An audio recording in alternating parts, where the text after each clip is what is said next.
Allahu Allahu Allahu Allah Allahu Allahu Allahu Allah.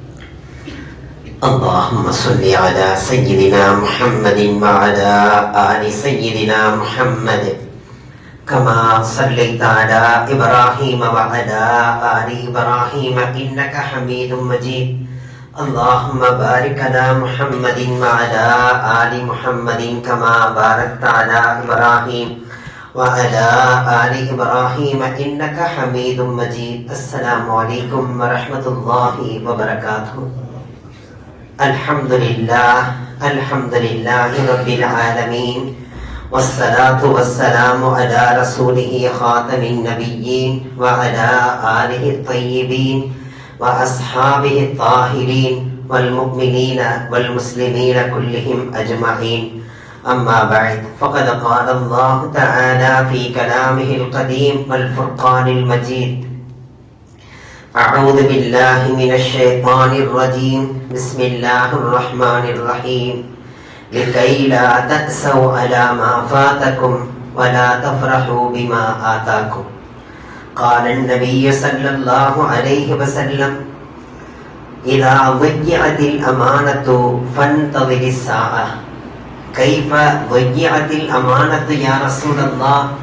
إذا أسد الأمر إلى غير أهله. صدق الله العلي العظيم وصدق رسوله النبي الكريم، ونحن على ذلك من الشاهدين والشاكرين، والحمد لله رب العالمين. அன்பினிந்த பெரியோர்களே, அருமை சகோதரர்களே, ஹிஜ்ரி 1448 அல்லாஹ் நமக்கு வழங்கி இருக்கிறார்.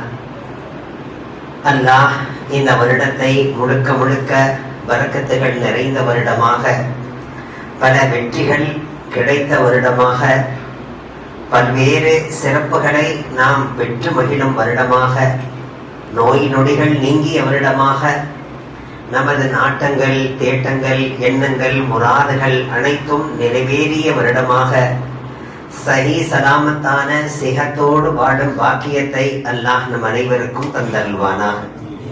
நமது குடும்பங்களிலே யாரேனும் உடல்நலம் சரியில்லாமல் இருந்தால் அல்லாஹ் அவர்களுக்கு இந்த முஹர்ரம் மாதத்தின் வரக்கத்தினால் ஷிஃபாவை தந்தருள்வானாக. யாரேனும் மன ரீதியாக குழப்பத்தில் இருந்தால் அல்லாஹ் அவர்களுக்கு தெளிவை தந்தருள்வானாக. கடன் தொல்லைகளிலே பீடிக்கப்பட்டிருந்தால் அல்லாஹ் அவர்களுக்கு அதிலிருந்து விடுதலையாகும் சக்தியை தந்தருள்வானாக. திருமணம் முடித்துக் கொடுக்கப்பட்டு வாழ முடியாமல் கஷ்டப்படுகிற குடும்பங்களாக இருந்தால் அந்த குடும்பங்களிலே அல்லாஹ் புரிதலை ஏற்படுத்தி பரஸ்பர அன்பை அல்லாஹ் உண்டாக்கி தருவானாக. இந்த மாதத்திலே அல்லாஹ் தனிப்பட்ட பரக்கத்தையும் தனிப்பட்ட கருணையும் வைத்திருக்கிறான். அவைகள் அனைத்தையும் நமக்கு வழங்கி அருள் புரிவானாக. சரியாக நபிகள் நாயகம் ஸல்லல்லாஹு அலைஹி வஸல்லம் அவர்களுடைய மறைவுக்கு பிறகு 50 ஆண்டுகள் கழிந்த நேரத்தில் நடந்த நிகழ்வுதான் கர்பலா யுத்தம். உண்மையிலேயே சொல்ல போனால் அது ஒரு யுத்தம் அல்ல. ஏனென்றால் யுத்தம் என்று சொல்வதாக இருந்தால் 2 தரப்பும் சரிநிகராக இருக்க வேண்டும். ஒரு தரப்பிலே கொடுங்கோல் மன்னனும் அந்த மன்னனை சார்ந்தவர்களும், இன்னொரு தரப்பிலே நபியவர்களது குடும்பத்தார்கள், சண்டை செய்ய வேண்டும் என்கிற எண்ணமே இல்லாதவர்கள், எந்த ஆயத்தங்களோடு புறப்படாதவர்கள், நல்ல எண்ணத்தோடு காலிசான சிந்தனையோடு புறப்பட்டு சென்றவர்கள். ஒரு பக்கம் இப்படி, இன்னொரு பக்கம் அப்படி இருந்தால் அதற்கு மத்தியில் நடந்ததை யுத்தம் என்று சொல்லக்கூடாது. அநியாயம், அநீதம்,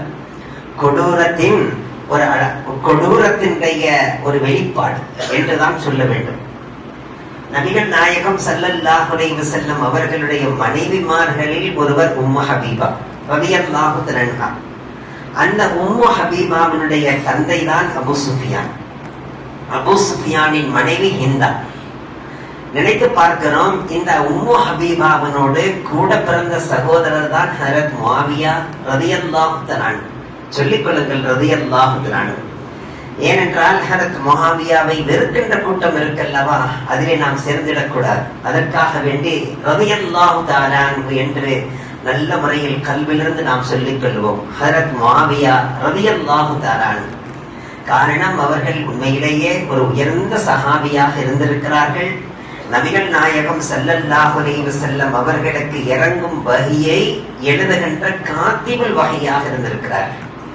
நபி அவர்களது நாவினால் முஆவியத்தும் மின்னி, ஹதரத் முஆவியா என்னை சார்ந்தவர், அவரை யார் வெறுக்கிறாரோ அவரை நான் வெறுக்கிறேன், அவரை யார் விரும்புகிறாரோ அவரை நானும் நேசிக்கிறேன் என்றெல்லாம் நபி அவர்கள் சொன்ன ஹதீஸை நாம் பார்க்க முடிகிறது. சரி, ஹதரத் முஆவியா ரலியல்லாஹு தஆலா அன்ஹு அவர்களுடைய தந்தை அபூ சுஃபியான், அவரது மனைவி ஹிந்தா. அபூ சுஃபியானும் சரி ஹிந்தாவும் சரி இருவருமே இஸ்லாத்தை ஏற்றுக்கொண்டது ஃபத்ஹ் மக்காவின் போது. அதுவரையிலும் ஈமானை ஏற்றுக்கொள்ளவில்லை, இஸ்லாத்தை ஏற்கவில்லை. காரணம், அதிகார போஸ்டிங்கில் இருந்தார்கள். மக்கமா நகரத்தில் உள்ளவர்கள் எல்லாம் அவர்களை கண்ணியப்படுத்துகின்ற அளவுக்கு மக்கள் மத்தியிலே அதிகார போஸ்டிங்கில் இருந்த காரணத்தால் அந்த அதிகாரம் அவர்களை விளங்க விடவில்லை, உண்மையை விளங்க விடவில்லை, கலிமாவை சொல்ல விடவில்லை. அந்த அதிகாரத்தினுடைய ஆணவம் அவர்களால் கலிமாவை சொல்ல விடாமல் தடையாக இருந்தது. ஆனால் மக்கமா நகரம் வெற்றியடைந்த நேரத்தில் நபி அவர்கள் அழகான யுக்திகளை கையாண்டார்கள். அல்லாஹ் கல்வியை போட்டது. ஹதரத் இப்னு அப்பாஸ் ரலியல்லாஹு தஆலா அன்ஹு அவர்கள் எழுதுகிறார்கள், என் தந்தை ஹதரத் அப்பாஸ் ரலியல்லாஹு தஆலா அன்ஹு அவர்கள் நபி அவர்களுக்கு அருகாமையிலே சென்று, யா ரசூலல்லாஹ், இந்த அபூ சுஃபியான் புகழ் விரும்பியாக இருக்கிறார், அவரை ஈமானை ஏற்றுக்கொள்ள வேண்டும் என்றால் அவரை கொஞ்சம் புகழ்ந்தால் அவர் ஏற்றுக்கொள்வார் என்று சொன்ன போது, இல்லை இல்லை, நான் புகழ மாட்டேன், வந்தால் வரட்டும், வராவிட்டால் போகட்டும் என்று நபி அவர்கள் சொல்லவில்லை. அவ்வளவுதானே, புகழ்ந்திடுவோம், கலிமாவை சொல்லட்டும் என்றார்கள். அப்படி என்றால் எப்படியெல்லாம் ஒரு மனிதனை திருத்தலாம் என்பதை நபி அவர்கள் காட்டுகிறார்கள். ஒருவரை புகழ்தல் என்பது முகத்துக்கு முகனும் நேருக்கு நேராக புகழக்கூடாது என்று தடை செய்தவர்களே நபி அவர்கள் தான். ஆனால் ஒரு மனிதரை நல்லவராக மாற்ற முடியும் என்றிருக்குமானால், அவரை கொண்ட நற்காரியங்கள் நடத்தலாம் என்றிருக்குமானால் அவரை புகழ்வதிலே தடையேதும் இல்லை. பிறகு அவரை சரியாக்கி விடலாம், கல்வை சீர்திருத்தம் செய்து விடலாம் என்கிற எண்ணம்.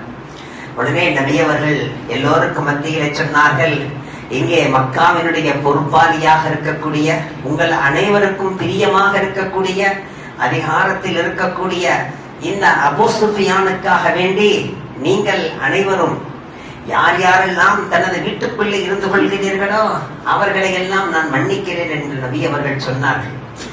உடனே ஹதரத் அபூ சுஃபியான் சொன்னார், அவரவர்களது வீடுகளிலே இருந்தால் அவர்களுக்கெல்லாம் மன்னிப்பு என்றீர்கள். அதற்கு முன்பாக 2 நபி அவர்கள் சாய்ஸ் கொடுத்தார்கள். ஒன்று, யாரெல்லாம் ஹரமுக்கு வந்து விடுவீர்களோ அவர்களை எல்லாம் மன்னிக்கிறேன் என்று.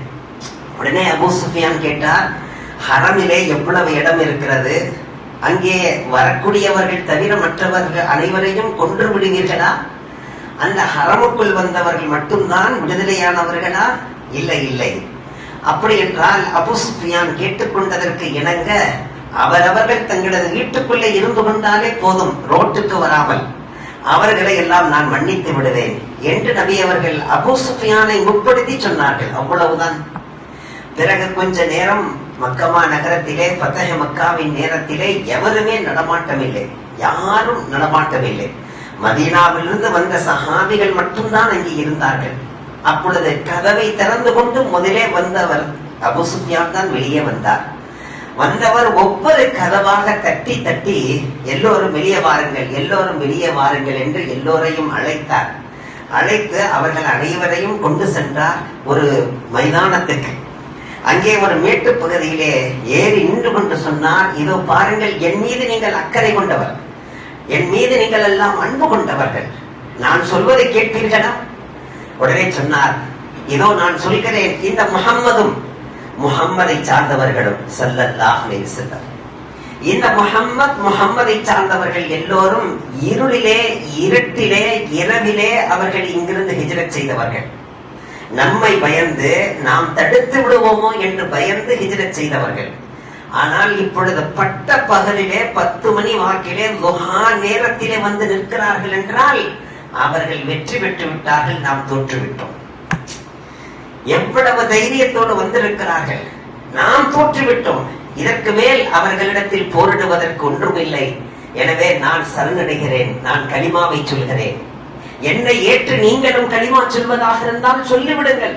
ஒட்டுமொத்த கூட்டமும் கலிமா சொன்னது. அப்படித்தான் ஹஜரத் அபூ சுஃபியான் இஸ்லாத்திலே வந்தார். அதே நேரத்தில் ஹிந்தாவும் இஸ்லாத்திலே வந்தார். பெண்கள் லைனிலே நின்றார், பெண்களுடைய லைனிலே நிற்கிறார். அப்பொழுது அல்லாஹ் ஜிப்ரீலை அனுப்புகிறான். ஜிப்ரீலே, போங்கள் முஹம்மதிடத்திலே, என்னுடைய ஹபீபிடத்திலே போய் சொல்லுங்கள், ஹிந்தா நிற்கிறார், கோபப்பட்டு விட வேண்டாம் என்று சொல்லுங்கள். ஆண்கள் லைனிலே அந்த ஹம்சா ரலியல்லாஹு தஆலா அவர்களை கொன்ற அந்த மனிதன் அங்கே நிற்கிறார். அவர்தான் வஹ்ஷி. அவரை அல்லாஹ் நிறுத்தி இருக்கிறான். அவரும் கலிமா சொல்ல வந்து கொண்டிருக்கிறார். ஜிப்ரீல் வந்து சொன்னார்கள் அலைஹிஸ்ஸலாத்து வஸ்ஸலாம், நபியே நாயகமே, அல்லாஹ்வின் உத்தரவு, வஹ்ஷியை அல்லாஹ் கபூல் செய்து கொண்டானாம், ஹிந்தாவை அல்லாஹ் கபூல் செய்து கொண்டானாம். நீங்களும் சிரித்த வண்ணம் அவர்களுக்கு கலிமா சொல்லி தர வேண்டுமாம். அவர்களிடத்திலே ஹம்சாவை பற்றி, ஹம்சாவினுடைய கொலையை பற்றி, கத்லை பற்றி, ஷஹாதத்தை பற்றி எந்த வகையிலேயும் வார்த்தைகளாலோ முக பாவனைகளால் கூட நீங்கள் காட்டிவிட வேண்டாமாம் என்று அல்லாஹ் உத்தரவிடுகிறான். எப்படி இருக்கும்? ஹஜரத் ஹம்சா ரலியல்லாஹு தஆலா அவருடைய ஷஹாதத் சாதாரணமானதல்ல. தனித்தனியாக கூறு போட்டு அவர்களது இருதயத்தை எடுத்து கவ்வி கழித்து இழுத்து துப்பிய அந்த அளவுக்கு கடுமையான ஒரு ஷஹாதத்.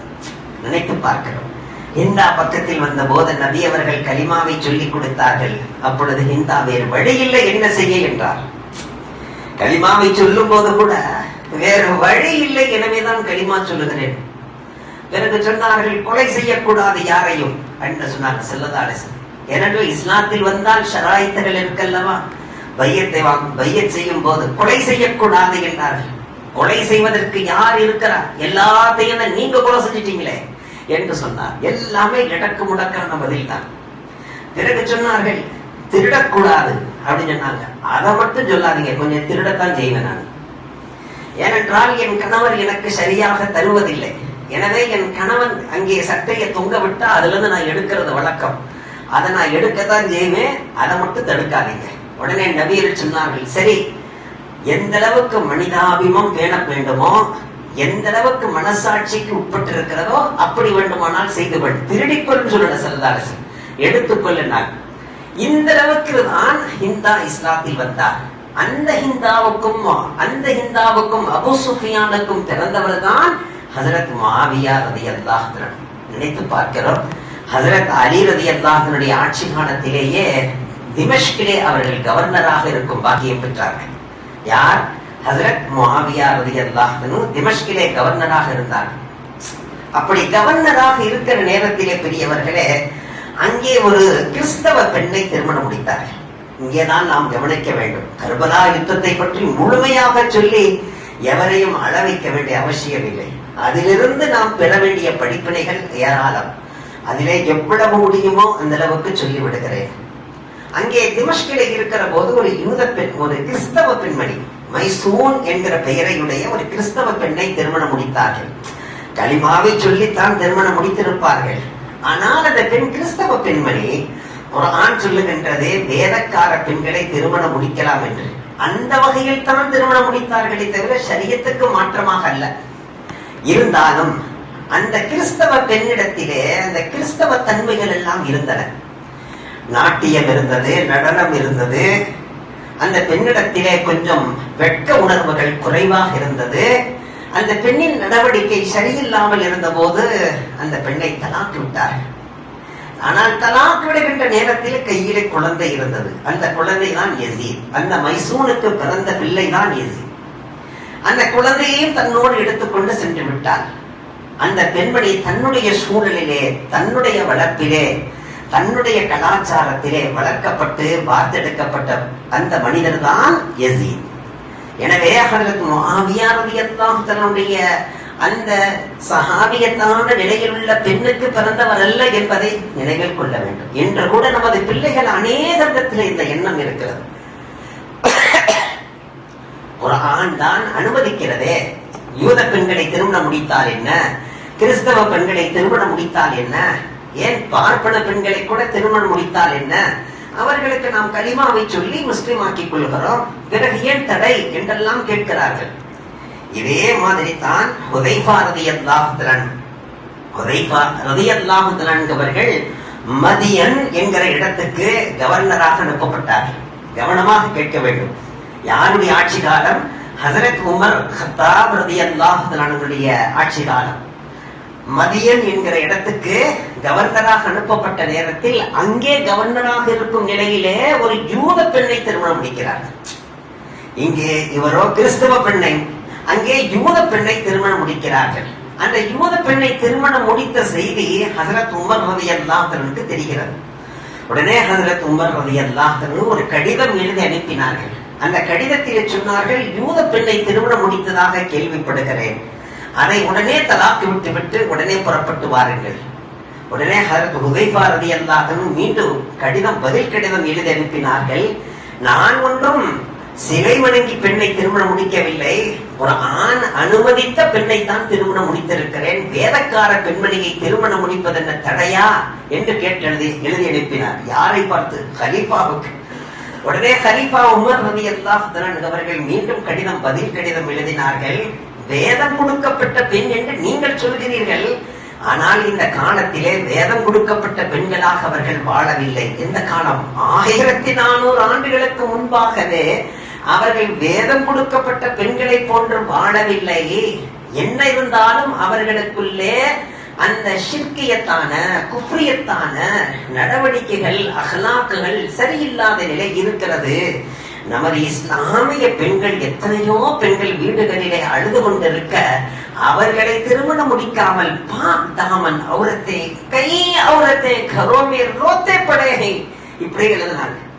வீடுகளிலே அழுது கொண்டிருக்கிறார்கள் நமது இஸ்லாமிய பெண்கள். அவர்களை விடுத்துவிட்டு நீங்கள் யூத பெண்ணை திருமணம் முடிப்பதாக சொல்கிறீர்களே, அப்படி நீங்கள் திருமணம் முடித்து வாழ்ந்தால் நிச்சயமாக உங்களது வீட்டுக்குள்ளே அவள் வரும்போது அவள் மட்டும் வரவில்லை, அவளது கலாச்சாரத்தையும் வீட்டுக்குள்ளே கொண்டு வருவாள், வீடு நாசமாகிவிடும்.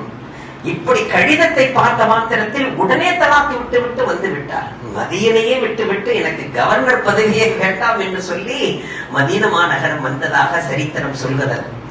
இங்கேயும் அதே வாழ்ந்தான். ஹரத் மாவியா ரலியல்லாஹு அன்ஹு திமஷ்கிலே கவர்னராக இருந்த நேரத்திலே மைசூன் என்கிற ஒரு கிறிஸ்தவ பெண்ணை திருமணம் முடித்து அந்த பெண்ணுக்கு பிறக்கிறார் யசீத். எப்படி அந்த தாய் எப்படியோ அப்படித்தான் குழந்தைகள் இருக்கும், தாயின் கலாச்சாரம் எப்படியோ அப்படித்தான் குழந்தைகள் வளரும் என்பதை எவ்வளவு அழகாக வரலாறு சொல்கிறது. எனவே நமது இளவல்களே, வாலிபர்களே, உங்களுடைய வாழ்க்கை சீரழிந்து விடக்கூடாது. வாழ்க்கை சீரழிந்து விடுவதல்ல, நமது கும்பா, நம்முடைய குடும்பம், நம்முடைய காந்தான் அனைத்துக்கும் அவப்பெயர் உண்டாகும். எனவே தாய் தந்தையர்கள் பார்த்து, அவர்கள் சம்மதித்து, அவர்கள் அங்கீகரித்து, அவர்களது மனதால் சந்தோஷமாக துஆ செய்து நடத்தி வைக்கின்ற திருமணங்களில் மட்டும்தான் பரக்கத்.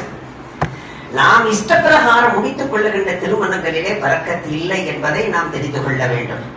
ஆக அந்த பெண்மணி தலாக் விடப்பட்டு தன் ஊருக்கு போகும்போது தன் மகன் யசீதையும் அழைத்து சென்று தன்னுடைய கலாச்சாரத்திலேயே உருவாக்கி வளர்ந்தவர் தான் யசீத். நினைத்து பாருங்கள்.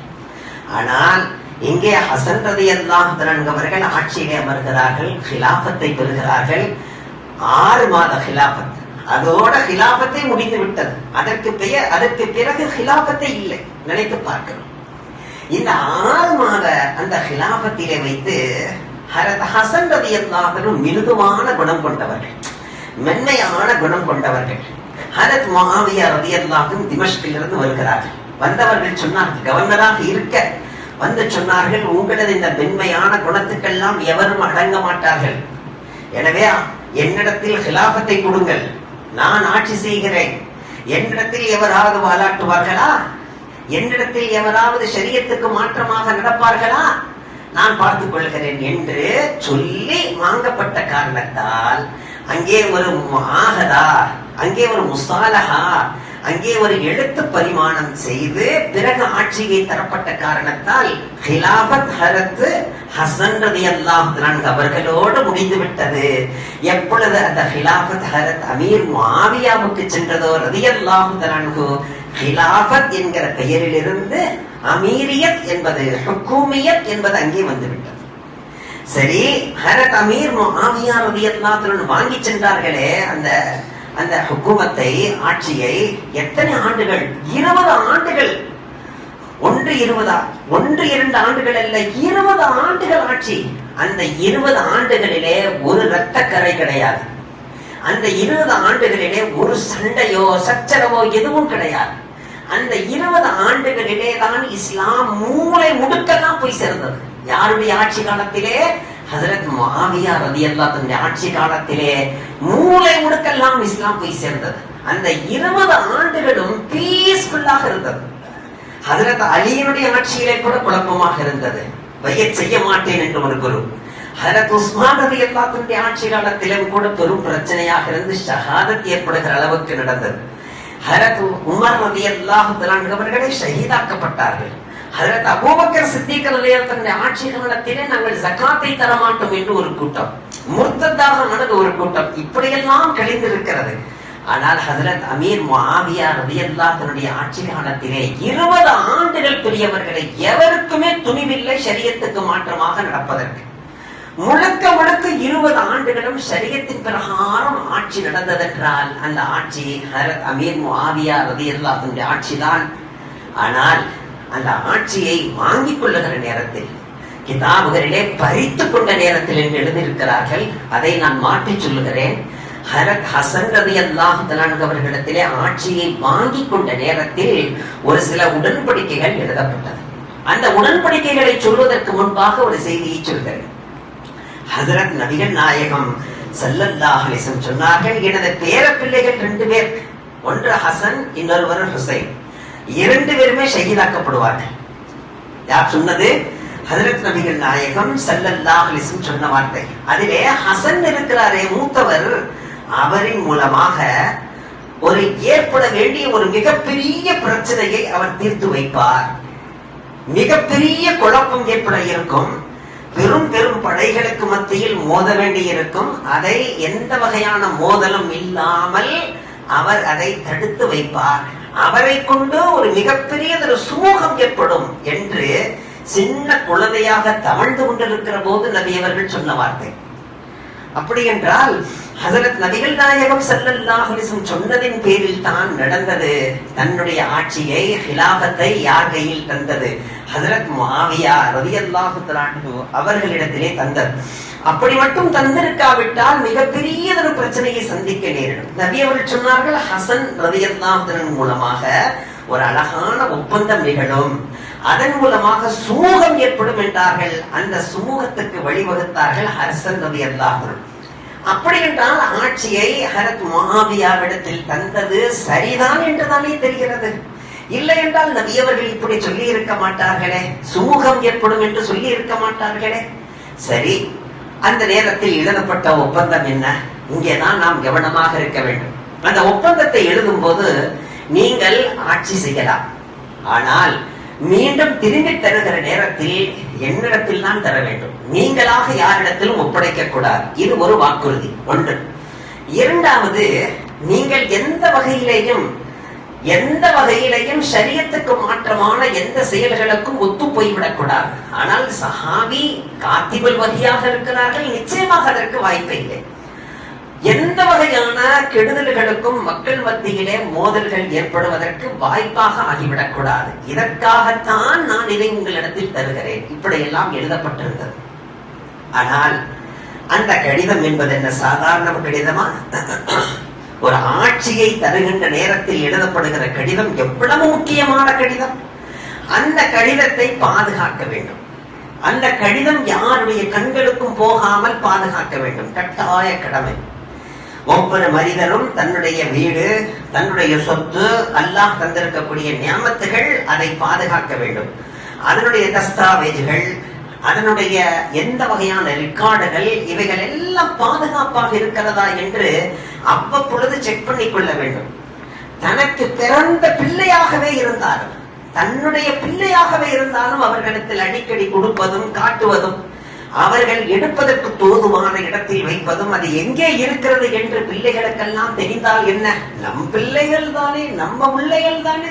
இப்படி நிறைய பேர் எல்லாம் இது விஷயத்திலே மிக அதிகமாக ஏமாந்திருக்கிறார்கள். என் தந்தை அவர்கள் சொல்லுவார்கள், நான் மலேசியா நாட்டிற்கு பயானுக்காக அழைக்கப்பட்டு சென்றிருந்தேனப்பா.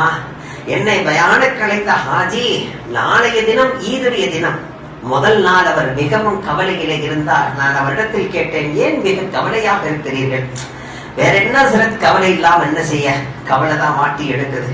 ஹாஜியார், நாளைக்கு ஈது, இன்னைக்கு இப்படி கவலையா இருக்கலாமா? எனக்கு என்ன சிறப்பு ஈது கிடக்குது, என் பையன் என்னைக்கு சாகரானோ அன்னைக்கு தான் ஈது அப்படின்னு சொன்னாரு. நான் கேட்டேன், என்ன ஹாஜியார் நடந்தது? இல்லை, என்னிடத்திலே கையெழுத்தை வாங்கி என் சொத்தை எல்லாம் பறித்து கொண்டான். எதற்காக கையெழுத்து போட சொல்கிறான் என்றே தெரியாமல் நான் கையெழுத்தை எல்லாம் போட்டு விட்டேன். எதையுமே படித்து கூட பார்க்கவில்லை. என் மகன் என் மகன் என்றுதான் அவன் மீது நம்பிக்கை கொண்டு கையெழுத்திட்டேன். இப்பொழுது என்னிடத்தில் எந்த சொத்தும் இல்லை. குறைந்தபட்சம் ஊருக்காவது அனுப்பி வைப்பா என்று கேட்கிறேன். அதை கூட செய்ய மறுக்கிறான். என் பிள்ளைகளை பார்த்து, பேர பிள்ளைகளை பார்த்து, குடும்பத்தோடு இருந்து நீண்ட நாட்கள் ஆகிவிட்டது என்று கதறுகிறேன். அதற்கு கூட அவன் ஏற்பாடு செய்யவில்லை. மிக கவலையாக இருக்கிறது. கவனத்தினுடைய உச்சத்திலே நாம் இருக்க வேண்டும். நம்பிக்கை வேண்டும் தான். அதே நேரத்தில் நம்மிடத்தில் பாதுகாப்பு என்பது தனி விஷயம் அல்லவா? அதிலே கவனமாக இருத்தல் என்பது தனி விஷயம் அல்லவா? எனவே மிக கவனமாக இருக்க வேண்டும். அந்த விஷயத்தில் தான் அங்கே எழுதப்பட்ட அந்த உடன்படிக்கைகள் யஸீதுடைய கண்களுக்கு தெரிகின்ற வகையில் வைத்து விட்டார். ஹரத் அமீர் முஆவியா ரலியல்லாஹு தஆலா அவர்கள் அந்த கடிதத்தை பாதுகாக்கவில்லை. ஆனால் அல்லாஹ்வின் ஏற்பாடு, லிகைலா தஸவு அலா மா ஃபாதகும் வலா தஃரஹு பிமா ஆதாகும், நீங்கள் இழந்து விட்டதை நினைத்து வருத்தப்படாமல் இருப்பதற்கும், எது உங்களுக்கு கிடைக்கிறதோ அதை வைத்து நீங்கள் ஆணவம் கொண்டு அலையாமல் இருப்பதற்கும் தான் நான் விதியை ஏற்படுத்தி இருக்கிறேன் என்று அல்லாஹ் குர்ஆனிலே சொல்கிறார். விதி எதற்காகவாம்? ஏன் விதி விதி என்கிறோம் அல்லவா? क्या करूं, तकदीर ऐसा है, मैं क्या करूं, அல்லாஹ் का तकदीर ऐसा है நம்ம சொல்லுகிறோம்ல. விதிங்க, விதி விளையாடுதுங்க என்றெல்லாம். விதி விளையாடவெல்லாம் இல்லை. எது உனக்கு நான் தருகிறேனோ அது உனக்கு நிரந்தரம் என்று நினைத்து நீ ஆணவத்திலே துள்ளாமல் இருப்பதற்காகவும், எதையாவது இழந்து விட்டால் அடடா இப்படி இழந்து விட்டோமே என்று நீ கவலையில் தோய்ந்து போய் விடாமல் இருப்பதற்காகவும் தான் விதியை உண்டாக்கி இருக்கிறேன். அந்த விதி என்ன சொல்லுமா? தந்தவன் எடுத்துக்கொண்டான், எடுத்துக்கொண்டவன் தருவான். விதி ரப்புடைய ஏற்பாடு, அதை நான் கபூல் செய்கிறேன். அடுத்த கட்டத்தை நோக்கி செல்வது லேசாகிவிடும் என்பதற்காகத்தான் அல்லாஹ் விதியை ஏற்படுத்தி இருக்கிறார். அந்த விதியின் பிரகாரம் தான் இந்த யஸீத் ஹிம்மஸ் என்கிற இடத்திலே அவர் கவர்னராக இருந்தார். அந்த கவர்னராக இருக்கிற நேரத்தில் தன் வீட்டுக்கு வந்த போது, ஆனால் எனக்கு அந்த இடத்தில் தான் தலாக்கு விடப்பட்டு அந்த பெண்மணி சென்று விட்டார். அந்த பெண்ணிடத்திலே வளர்கிறார் யஸீத். பிறகு எப்படி ஹதரத் முஆவியா இருக்கும் இடத்திற்கு வந்தார் என்பதை சரித்திரத்திலே பரிபூர்ணமாக பார்க்க முடியவில்லை. ஆனால் இந்த கடிதம் யாருடைய கண்களுக்கு கிடைத்து விடுகிறது. சில விஷயங்கள் நிச்சயமாக யாருடைய கண்களுக்கும் தென்படவே கூடாது, யாருடைய கண்களுக்கும் படவே கூடாது. அவ்வளவு மறைத்து வைக்க வேண்டிய விஷயங்கள் என்று நிறைய விஷயங்கள் உண்டு. ஆனால் அந்த விஷயத்திலே நாம் கஃலத்தாக இருக்கிற போதுதான் பல்வேறு பிரச்சனைகளை நாம் சந்திக்க நேரிடுகிறது. பெரியவர்களே, அல்லாஹ் நம்மை பாதுகாக்க வேண்டும். இந்த கடிதத்தை படித்த ஹிம்மஸினுடைய கவர்னராக இருந்த யஸீத் பார்க்கிறான், இதிலே எழுதப்பட்டிருக்கிறது, ஆட்சியை மீண்டும் என்னிடத்தில் தான் ஒப்படைக்க வேண்டும், யாருக்கும் நீங்கள் தந்துவிடக் கூடாது என்று எழுதப்பட்டிருக்கிறது. நிச்சயமாக இவர் ஹயாத்தாக இருக்கிற வரைக்கும் நமக்கு கிடைக்காது. எனவே இவர் முதல்ல இந்த உலகத்தை விட்டு அனுப்புனாத்தான் சரி வரும் நம்பி யாருக்கு கடிதம் எழுதுகிறார் தெரியுமா? ஹதரத் ஹசன் ரலியல்லாஹு தன்னுடைய மனைவி ஜாய்தாவுக்கு கடிதம் எழுதுகிறார். அந்த கடிதத்துல என்ன எழுதுகிறான் தெரியுமா? உன்னுடைய கணவர் அவ்வப்பொழுது அடிமை பெண்களை திருமணம் முடித்துக் கொண்டு வருவதும், சில நாட்கள் அந்த பெண்ணோடு வாழ்வதும், பிறகு அந்த பெண்ணை உரிமை விட்டு விடுவதும், இதையெல்லாம் நீ பார்த்து கொண்டு சகிக்கிறாயா என்று கேட்டார். எங்கே வைத்து கரெக்டாக கை வைக்கிறான் பாருங்கள், எங்கே வைத்து பிரச்சனையிலே. உடனே ஜாதா அதைத்தானே நானும் சொல்லுகிறேன். நான் ஒரு மனைவி குத்துக்கல்லாக இருக்க, அழகான பெண்ணாக நான் அவருக்கு மனைவியாக இருக்க, அவ்வப்பொழுது அடிமை பெண்களை திருமணம் முடிப்பதும் வாங்கி வருவதும், அந்த பெண்ணை கொஞ்ச காலம் வாழ்ந்திருந்து பிறகு உரிமை விட்டு விடுவதும் ஷரியத்தில் அனுமதிக்கப்பட்டதைத்தான் செய்தார்களே தவிர அனுமதிக்கு மாற்றமாக செய்யவில்லை. ஆனால் அதையும் மனைவி என்பவள் ஏற்க மாட்டாள். அதை நாம் புரிந்து கொள்ள வேண்டும். ஷரியத் அனுமதிக்கிறது, ஒரு மனைவி இருக்க இன்னொரு மனைவி திருமணம் முடிக்கலாம், அங்கே அடிமை பெண். இங்கே ஷரியத்துக்கு வாருங்கள். ஒரு மனைவி இருக்கவே இன்னொரு மனைவி திருமணம் முடித்துக் கொள்வதற்கு ஷரியத் அனுமதி தருகிறது. ஏன் 4 வரையிலும் அனுமதி தருகிறது. அல்லாஹ் இதை சொல்லிவிட்டு சொன்னான், அனுமதிதான் இருக்கிறதே தவிர உன்னுடைய பலகீனம் எனக்கு தெரியும், நீ ஒரே ஒரு மனைவியோட வாழ்றதான் நல்லது, நான் தீர்ப்பு செய்யறேன்னு அல்லாஹ் சொல்றேன். அப்படி ஒரு மனைவியோடு வாழாமல் இன்னொரு மனைவியை நீ தேர்ந்தெடுத்துக் கொண்டால் அதற்கான சரியான காரணங்கள் இருந்தால் அல்லாஹ் உனக்கு உதவி செய்வான். இல்லை என்றால் பல்வேறு பிரச்சனைகளுக்கு நீ ஆளாவாய். ஒருவர் 2 திருமணங்களை முடித்து 2 மனைவியோடு இருந்தார். ஆனால் டெய்லி ஹோட்டல்ல சாப்பிடுவார். நான் அவரை பார்த்திருக்கிறேன். என்ன டெய்லி ஹோட்டலுக்கு வரீங்க? அவரும் இங்கதான் அனுப்புறா, இவரும் இங்கதான் அனுப்புறா. 2 பேரும் ஹோட்டல் போய் சாப்பிடுங்கன்னு அனுப்புறா. அவளும் தருவதில்லை, இவளும் தருவதில்லை. இவளும் அவளும் போட்டி போட்டுக்கொண்டு என்னை பட்டினி போடுகிறார்கள் என்றார். இதை நபிகள் நாயகம் ஸல்லல்லாஹு அலைஹி வஸல்லம் அவர்கள் மிக அழகாக சொன்னார்கள். அலியே, இன்னொரு திருமணம் முடிக்க ஆசைப்பதாக எனக்கு தெரிகிறது. என் மகளின் உள்ளம் நோவினைப்பட்டால், எப்படி சொன்னான்? என் மகளின் உள்ளம் நோவினைப்பட்டால் என் உள்ளம் தாங்காது. என் உள்ளம் தாங்கவில்லை என்றால் என் ரப்பின் உள்ளம் தாங்காது. எனவே கவனமாக இருங்கள் என்றார். ஹஜ்ரத் அலி ரலியல்லாஹு அன்ஹு அன்னை ஃபாத்திமா ரலியல்லாஹு அன்ஹா ஹயாத் வரையிலும் இன்னொரு திருமணம் முடிக்கவே இல்லை.